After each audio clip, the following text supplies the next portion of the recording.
We class 9 क्या हाल चाल है आप सबका एंड कैसी चल रही है आप सबकी पढ़ाई। हम लोगों ने क्रॉप प्रोडक्शन एंड मैनेजमेंट यानी कि फसल उत्पादन एवं प्रबंधन को अच्छे तरीके से पढ़ लिया था डिटेल में। अब बात रही भाई कि अब हमें क्वेश्चन प्रैक्टिस करनी है अच्छे तरीके से, जिससे हमारे अपने लेवल को पता चलेगा कि अभी तक हमने कितने अच्छे तरीके से पढ़ा है। समझ हो? तो क्वेश्चन प्रैक्टिस करते हैं फटाफट एंड अच्छे तरीके से हम लोग करते हैं। एंड जितना ज़्यादा हो सके अपने से आप क्वेश्चन को अटेम्प्ट करना, ठीक। एंड एकदम अच्छे तरीके से क्वेश्चन में भी बेसिक से लेकर हम एडवांस तक बढ़ने वाले हैं। तो ये लास्ट लेक्चर है, इसके बाद हम लोग microorganism friends and foes chapter को पढ़ने वाले हैं। ओके, तो फटाफट इस चैनल को सब्सक्राइब कर लो ताकि हम लोग अच्छे तरीके से पढ़ सके एंड बहुत ही अच्छे तरीके से आगे बढ़ पाए। ज़्यादा टाइम नहीं लेने वाला हूँ और 20 मिनट्स के अंदर इस क्लास को ख़त्म कर दूंगा, जिससे आप भी भाई खुश हो जाओ कि ये चैप्टर ख़त्म हो गया। फिर उसके बाद नेक्स्ट चैप्टर देखो। हम लोग का टारगेट ये है भाई, हम लोग का टारगेट ये है कि आपका सिलेबस जो है वो जल्दी फिनिश करे, ठीक।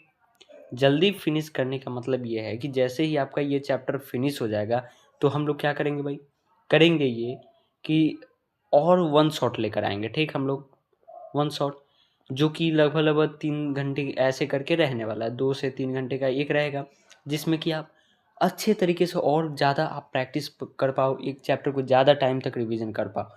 फिर जब ये हम लोग वन शॉट हो जाएगा तो फिर हम क्या करेंगे, फिर हम आपको लेकर आए आप लोग के लिए लेकर आएंगे समरी रिवीजन, ठीक।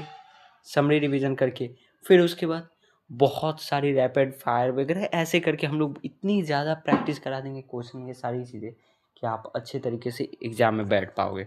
ओके, आगे बढ़ते हैं। देखो, फर्स्ट क्वेश्चन है विच of the following is not a kharif crop, यानी कि इनमें से खरीफ की फसल कौन सी, इनमें से निम्न में से कौन सी खरीफ की फसल नहीं है। ऑप्शन है पैडी, पैडी जो धान होता है वो क्या खरीफ की फसल नहीं है। मैज यानी कि मक्का है, क्या ये भी खरीफ की फसल नहीं है। ऑप्शन सी मस्टर्ड यानी कि सरसों, ये भी खरीफ की फसल नहीं है। ऑप्शन डी कपास, ये भी क्या खरीफ की फसल नहीं है। सो देखो, आप लोगों ने पढ़ा हुआ, मैंने ये जब कॉन्सेप्ट ओपन किया था तो इसमें आप लोगों ने अच्छे तरीके से पढ़ा होगा कि भाई जो खरीफ की फसल है उसमें कौन कौन आता है। खरीफ की फसल में धान आता है ना।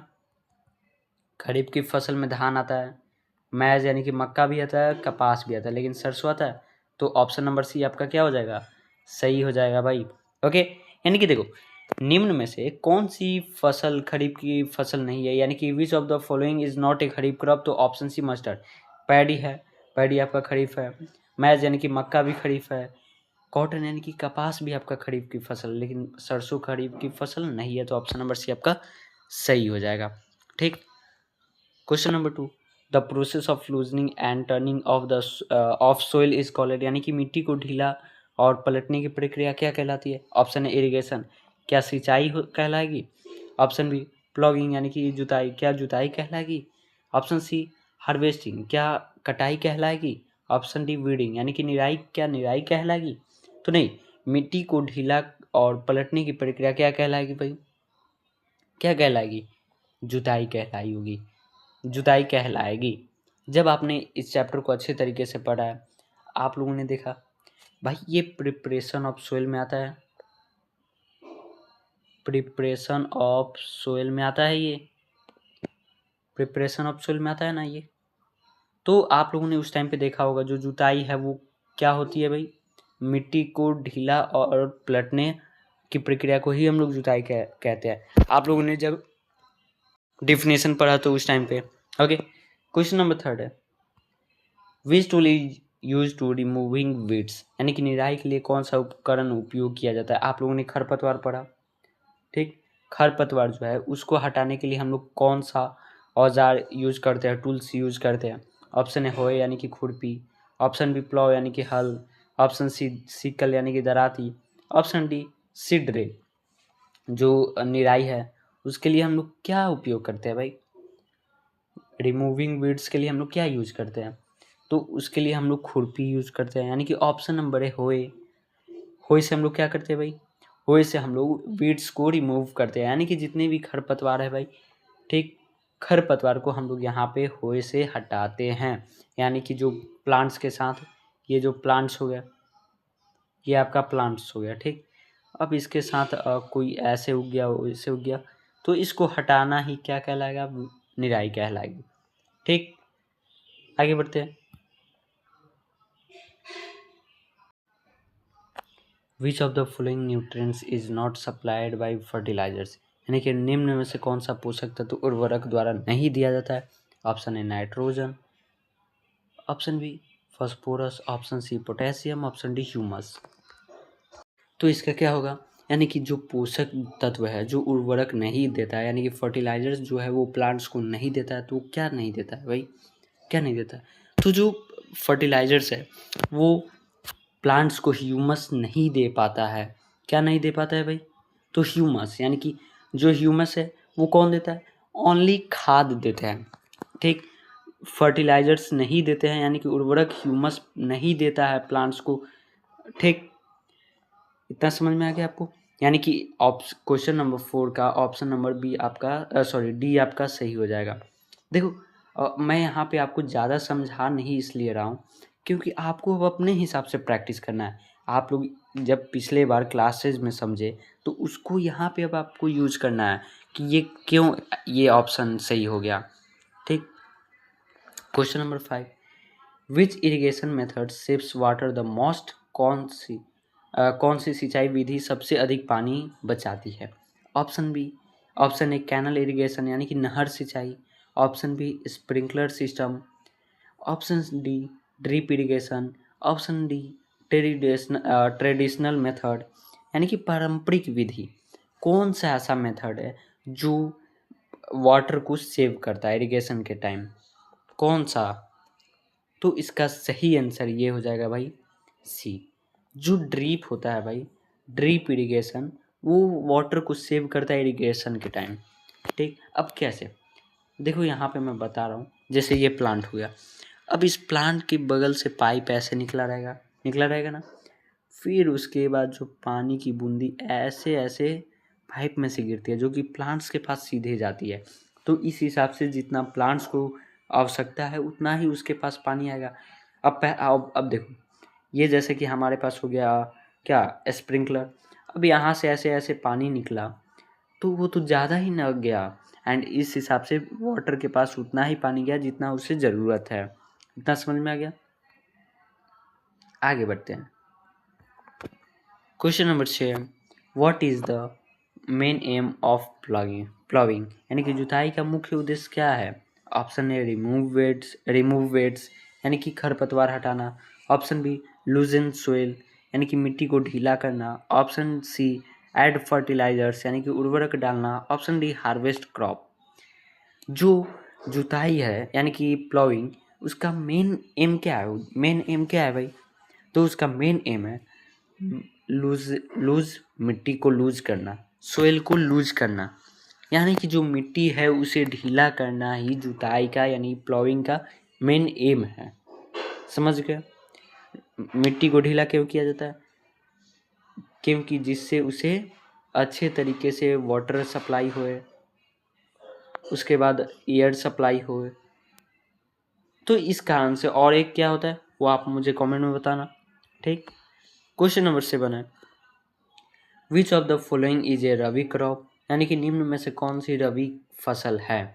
रबी फसल कौन सी है भाई? ऑप्शन है राइस यानी कि धान, क्या ये रबी क्रॉप है? ऑप्शन बी मैज यानी कि मक्का क्या रबी क्रॉप है? ऑप्शन सी ग्रैम यानी कि चना क्या रबी की फसल है? ऑप्शन डी कॉटन यानी कि कपास, क्या कपास रबी की फसल है? तो बताओ। तो इसका सही आंसर हो जाएगा ऑप्शन नंबर सी, जो चना है वो रबी की फसल है, रबी फसल है यानी कि रबी क्रॉप है, जो क्या, चना रबी क्रॉप है। तो इसका सही आंसर हो जाएगा हमारा ऑप्शन नंबर सी, यानी कि ग्राम जो है यानी कि चना, वो क्या है, रबी क्रॉप है, ठीक। इतना समझ में आ गया? आगे बढ़े। क्वेश्चन नंबर 8 है, weeds compete with crop four यानी कि फसलों के लिए, खरपतवार फसलों से किसके लिए प्रतिस्पर्धा करते हैं? यानी कि जो खरपतवार है वो फसलों से किस कारण से वो लड़ाई एक तरह से करते हैं? ऑप्शन है वाटर, ऑप्शन बी न्यूट्रिएंट्स यानी कि पोषक तत्व, ऑप्शन सी सनलाइट यानी कि सूर्य का प्रकाश, option D all of this. तो जो खरपतवार है वो क्रॉप से किस लिए लड़ते हैं, तो वो लड़ते हैं भाई इन सारे चीज़ों के लिए, यानी कि वाटर के लिए, ठीक, न्यूट्रिएंट्स के लिए एंड सनलाइट के लिए, ठीक, लड़ते रहते हैं क्योंकि हमें भी उसमें से हक है, हमें भी चाहिए, इस कारण से वो लड़ते रहते हैं। तो इसका सही आंसर हो जाएगा आपका ऑप्शन नंबर डी, यानी कि ऑल ऑफ दिस, ठीक, यानी कि जो खरपतवार है, ठीक, वीड्स है, वो किस लिए लड़ते हैं क्रॉप से, तो वो उस वाटर के लिए, सन न्यूट्रिएंट्स के लिए और सनलाइट के लिए लड़ते रहते हैं, ठीक।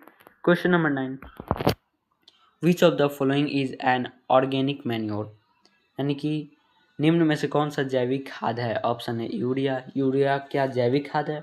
ऑप्शन बी कंपोस्ट, क्या ये भी ऑर्गेनिक मैन्योर है। ऑप्शन सी डैप, डीएपी, ये भी क्या ऑर्गेनिक मैन्योर है। ऑप्शन डी पोटैश, ये भी क्या ऑर्गेनिक मैन्योर है। तो क्या हो जाएगा, तो इसका सही आंसर हो जाएगा भाई, सही आंसर ये होगा जो कंपोस्ट है वो क्या है, वो ऑर्गेनिक मैन्योर है, ठीक, ऑर्गेनिक मैन्योर है। जो अब यूरिया, डीएपी और पोटैश, ये क्या है, ये फर्टिलाइजर्स है, ठीक, ये क्या है फर्टिलाइजर्स है, यानी कि यूरिया, डीएपी, पोटैश, ये क्या हो गए, ये फर्टिलाइजर्स हो गए। कंपोस्ट क्या है, वो ऑर्गेनिक मैन्योर हो गया, ठीक। आगे बढ़ते हैं, question number 10, harvesting is done using, यानी कि कटाई किससे की जाती है। ऑप्शन है होए यानी कि खुरपी, ऑप्शन बी सिकल यानी कि दराती, ऑप्शन सी प्लॉव यानी कि हल, ऑप्शन डी ट्रैक्टर। तो जो कटाई है वो किससे की जाती है भाई, तो कटाई जो है वो दराती से की जाती है, ठीक, सिकल से मेनली किया जाता है अगर हम बात करें तो अच्छे तरीके से, तो वो किससे किया जाता है, सिकल से। हल से क्या किया जाता है, ये हल से जुताई किया जाता है। होए से क्या किया जाता है, जो यूजलेस प्लांट्स है उसे हटाया जाता है। ट्रैक्टर से क्या किया जाता है, ट्रैक्टर से जुताई वगैरह किया जाता है, ठीक, लेकिन मेनली रूप से सिकल से किया जाता है क्या, हार्वेस्टिंग, ठीक, और हार्वेस्टर मशीन से भी किया जाता है। आप ये इतना याद रख लेना, जो हार्वेस्टर होता है, हार्वेस्टर मशीन, यहाँ पे मैं लिख देता हूँ, एक सेकंड सॉरी, हाँ, हार्वेस्टर, ठीक, हार्वेस्टर मशीन, इससे क्या किया जाता है, इससे हार्वेस्टिंग किया जाता है एंड उसके बाद सिकल से किया जाता है, ठीक, इतना समझ में आ गया। आगे बढ़ते, क्वेश्चन नंबर 11 है, which method is use for sowing seeds uniformly, यानी कि बीजों को समान रूप से बोने के लिए कौन सी विधि उपयोग की जाती है। ऑप्शन ए ब्रॉडकास्टिंग यानी कि छिड़काव, option B seed drill, option C hand picking, या ऑप्शन डी इरिगेशन। बहुत ही आसान है ये क्वेश्चन, आप लोग मुझे बताना, ठीक, इसको मैं SW के लिए दे देता हूँ, ठीक, चलो इसका आंसर मैं दे ही देता हूँ। बीजों को समान रूप से बोने के लिए हम किस चीज़ का यूज करते हैं, यहाँ पे एक चीज़ याद रखना, समान रूप से, अगर हम यहाँ पे जैसे कि एक सीड्स है, यहाँ पे हमारा, यहाँ पे अच्छे तरीके से बताता हूँ, ये हमारा हो गया, ठीक, अब इसमें हम सीड डालते हैं, हाथ से डालते तो एक यहाँ पे होता है, एक यहाँ पे हो जाता है एंड यहाँ पे, क्योंकि हम कोई यहाँ पे स्किल वगैरह नहीं कर रहे हैं, तो इस कारण से हाथ से क्या होता है, हाथ से थोड़ा डिस्टेंस मेंटेन नहीं होता है, बट सीड ड्रिल क्या होता है, इसे डिस्टेंस मेंटेन में चलता है, ठीक, जब मेंटेन में चलेगा तो ये क्या हो जाएगा, समान रूप से हो जाएगा, ठीक, तो ऑप्शन बी आपका क्या हो जाएगा, सही हो जाएगा इसका। Question number 12, which factor is most important for crop growth, यानी कि फसल की वृद्धि के लिए सबसे महत्वपूर्ण कारक क्या है। ऑप्शन ए सोयल यानी कि मिट्टी, ऑप्शन बी वाटर यानी कि पानी, ऑप्शन सी क्लाइमेट यानी कि जलवायु, option D all of this. यानी कि जो हमारे फसल है, क्रॉप्स है, तो क्रॉप्स है भाई, तो उनके लिए हमें सोयल की भी आवश्यकता होती है, ठीक, अगर सोयल नहीं रहेगा तो क्या हम प्लांट्स को उगा लेंगे, नहीं कर पाएंगे। वाटर नहीं रहता तो तब भी नहीं होगा। क्लाइमेट नहीं होता, अगर क्लाइमेट से क्या फ़ायदा है भाई, क्लाइमेट से हमें फसल उगाने में आसानी होती है। जब अगर क्लाइमेट चेंज नहीं होगा तो क्या बारिश होगी, अगर यहाँ पे अभी समर है, गर्मी है, तो क्या अगर क्लाइमेट चेंज नहीं होगा तो क्या बारिश वगैरह होगी? नहीं होगी भाई। तो इस कारण से क्लाइमेट का चेंज भी होना बहुत इंपॉर्टेंट है। तो इस हिसाब से आपका सोइल जब इम्पोर्टेंट है, वाटर इम्पोर्टेंट है, क्लाइमेट इम्पोर्टेंट है, तो option number D all of these हो जाएगा इसका। ओके, आगे बढ़ते हैं। Question number 13 what is crop rotation, यानी कि फसल चक्र क्या है? Option a growing same crop repeatedly, यानी कि एक ही फसल बार बार उगाना। Option B growing different crops इन सीक्वेंस, यानी कि विभिन्न फसलों को क्रम से उगाना। ऑप्शन सी हार्वेस्टिंग क्रॉप, यानी कि फसल को काटना। ऑप्शन डी इरिगेशन, यानी कि सिंचाई। तो जो फसल चक्र है भाई, वो बहुत ही मस्त चीज़ है। अगर हम फसल चक्र का यूज़ नहीं करें, क्रॉप रोटेशन का यूज़ ना करें, तो हम क्या अलग अलग प्रकार के फूड्स को खा सकते हैं? नहीं खा सकते हैं। तो इसका सही आंसर हो जाएगा ग्रोइंग डिफरेंट क्रॉप्स इन सीक्वेंस, यानी कि विभिन्न फसलों को क्रम से उगाना ही सीक्वेंस सॉरी क्या कहलाएगा?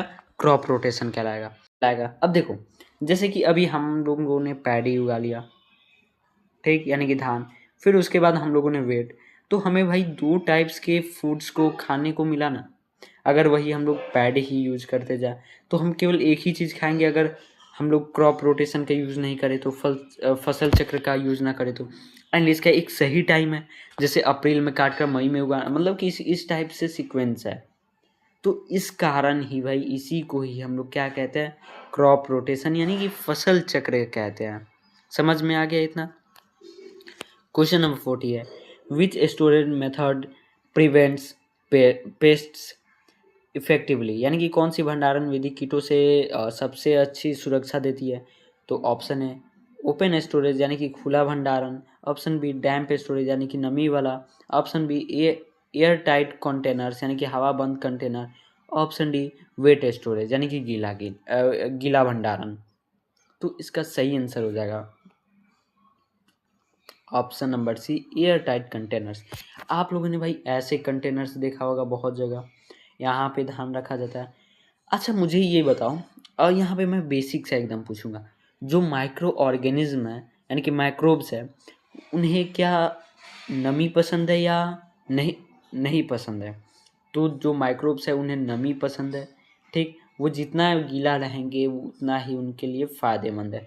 तो इसी कारण से हम अगर ये जैसे हमारा बर्तन हो गया तो इसमें अगर पानी रहता है तो बोला जाता है ना कि इसे हटाया जाए, वरना इसमें क्या आ जाएंगे? वायरस आ जाएंगे, बैक्टीरिया आ जाएंगे, ये सारी चीज़ें आ जाएंगे। तो इस कारण से उन्हें हम हटा देते हैं। आपने दूध को दही जमते हुए देखा होगा, तो उसमें क्या यूज होता है? उसमें भी माइक्रोब्स का यूज आता है। तो ये सारी चीज़ें अब आगे इसके आगे हम लोग पढ़ने ही वाले हैं, ठीक।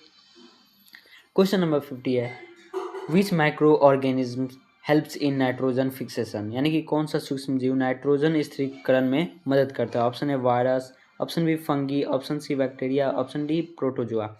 जो सूक्ष्म जीव है वो नाइट्रोजन स्थिरीकरण में कौन सा यूज करता है? तो ऑप्शन सी बैक्टीरिया जो है वो नाइट्रोजन फिक्सेशन में यूज करता है। समझ में आ गया? नाइट्रोजन फिक्सेशन में कौन बैक्टीरिया यूज करता है, तो सॉरी कौन सा माइक्रो ऑर्गेनिज्म यूज करता है, हेल्प करता है? तो बैक्टीरिया। अब देखो यहाँ पे इसका क्या यूज आ रहा है, तो नाइट्रोजन फिक्सेशन हमें फूड को, जो क्रॉप्स को है उसे स्टोरेज करने में हम लोगों ने पढ़ा है। नाइट्रोजन फिक्सेशन वगैरह प्लांट्स को आवश्यकता होती है, तो इस कारण से यहाँ पे है, ठीक। अब हार्ड लेवल क्वेश्चन आके आप फटाफट अच्छे तरीके से बैठ जाओ। एंड 2 क्वेश्चन मैं बताऊंगा, 3 क्वेश्चन आपके लिए होमवर्क रहेगा, जो जिसका आंसर आपको कमेंट में मुझे देना है। देखो, विच of the following practices improves soil fertility naturally and reduce paste attack, यानी कि जो है निम्न में से कौन सी विधि मिट्टी की उर्वरता बढ़ाने के साथ साथ कीटों से को भी कम करती है? Option A use of fertilisers, यानी कि उर्वरकों का उपयोग। Option B crop rotation. Option C irrigation. Option D harvesting. यानी कि जो निम्न में से है वो मिट्टी की उर्वरता बढ़ाने के साथ साथ कीटों की कौन सी रक्षा करती है भाई? तो क्रॉप रोटेशन, जो फसल चक्र है वो मिट्टी की उर्वरता बढ़ती है फसल चक्रण से। एंड उससे क्या होता है, कीटों को भी काम कम करती है। जो कीटे वगैरह जो हमारे लिए हानिकारक कीट है, हार्मफुल कीट है, उनको अलग करती है, कम करती है। तो क्या हो जाएगा इसका सही आंसर? इसका सही आंसर हो जाएगा ऑप्शन नंबर बी, यानी कि क्रॉप रोटेशन। ठीक, आगे बढ़े। क्वेश्चन नंबर 17 है, why should seeds be sown at a proper depth in soil, यानी कि बीजों को उचित गहराई पर क्यों बोना चाहिए? तो option A, to protect from birds only, यानी कि केवल पक्षियों से बचाने के लिए। Option B, to get sufficient air water and sunlight, यानी कि पर्याप्त हवा पानी और प्रकाश के लिए। Option C, to avoid overcrowding, यानी कि भीड़ से बचाने के लिए। Option D, no specific reason, यानी कि कोई विशेष कारण नहीं है। तो इसका सही आंसर हो जाएगा to get sufficient air water and sunlight, यानी कि हवा पानी और प्रकाश के लिए, पर्याप्त के लिए। यानी कि अगर मान लीजिए देखो, अगर हम लोगों ने यहाँ पे एक प्लांट लगा दिया, दूसरा यहाँ पे जस्ट पास एंड थर्ड यहाँ पे, तो भाई यहाँ पे एक प्लांट के लिए यहाँ पे जितना पानी आएगा उतना यहाँ पे भी आएगा, बट इसमें 2 लोग में बंटवारा हो जाएगा। तो इस कारण से थोड़ा सेम डिस्टेंस पे किया जाता है, जिससे प्लांट्स को फायदे होते हैं। ओके, अब आप बढ़ते हैं SW वाले क्वेश्चंस की ओर। सो देखो, इसका भी आंसर मैं बता ही देता हूँ। A farmer uses excessive fertilisers repeatedly, what will be the most likely long term effect, यानी कि एक किसान बार बार अत्यधिक उर्वरकों का उपयोग करता है, इसका दीर्घकालिक प्रभाव क्या होगा? तो ऑप्शन है इंक्रीज सोइल फर्टिलिटी, यानी कि उर्वरता बढ़ेगी। Option B, soil becomes hard and less क्या है भाई, फर्टाइल, यानी कि मिट्टी कठोर और कम उपजाऊ हो जाएगी। Option C, no effect. Option D, increase in humans. तो इसका सही आंसर हो जाएगा ऑप्शन बी। एंड देखो, एक क्वेश्चन मैंने यहाँ पे थोड़ा सा मिस्टेक किया है, यहाँ पे गहराई है। तो अगर देखो, अगर मिट्टी है तो इसमें जितना नीचे जाएगा गहरा रहेगा, तो इसमें बहुत सारे फायदे हैं। प्लांट्स ग्रोथ करने के लिए अपनी जो जड़ है उसको स्ट्रॉन्ग करेगी। सेकेंड है, वाटर अच्छे तरीके से सप्लाई होंगे, एयर सप्लाई होंगे, सनलाइट का प्रभाव अच्छे तरीके से पड़ेगा। मैंने दूरी पता कर लिया तो इसका आंसर थोड़ा हो गया, बट यहाँ पे अच्छे तरीके से आप समझ लो। ये इसका आंसर आपको कहाँ कमेंट में देना है, SW के लिए है, तो इसका आप पढ़ो एंड फिर उसके बाद आंसर दो। एंड क्वेश्चन नंबर 20 का भी आपको आंसर कहाँ पे देना है भाई? कमेंट में देना है। ठीक, अच्छे तरीके से आप यहाँ पे देख लो एंड कमेंट में देना। क्वेश्चन नंबर 19 का भी आपको कमेंट में देना है। तो बस इतना ही था, और टोटल 20 क्वेश्चंस थे। 20 क्वेश्चंस अब मुझे कमेंट में बताना आपके कितने बने, यानी कि कितने बने 20 में से। एंड मिलते हैं हम लोग बहुत ही जल्द एक अच्छी क्लास में, एक माइक्रो ऑर्गेनिज्म चैप्टर को लेकर बहुत ही अच्छे तरीके से पढ़ेंगे एंड एकदम धुरंधर टीम के साथ। तो ये क्वेश्चन प्रैक्टिस, नेक्स्ट हम लोग microorganism friends and for chapter को अच्छे तरीके से पढ़ेंगे। ओके, अगर कोई आप लोगों का डाउट रहता है जो पिछले क्लास को लेकर एंड अभी क्लास तक, तो आप मुझसे पूछ सकते हो। एंड एक और चीज़ यहाँ पे बताना चाहूँगा, हम लोग का टेलीग्राम ग्रुप @ ब्रेन बूस्टर, आप स्मॉल लेटर में ही लिखना, ब्रेन बूस्टर 011, इतना आप टेलीग्राम पे सर्च करते हो तो आपको हम लोग का टेलीग्राम ग्रुप मिल जाएगा। वहाँ पे आप ऐड हो सकते हो, कोई भी डाउट्स होते हैं वहाँ पे क्लियर किया जाता है। बहुत ही कम टाइम में आपके डाउट्स को क्लियर कर दिया जाएगा, बहुत ही अच्छे तरीके से। ओके, मिलते हैं, बाय बाय एवरीवन।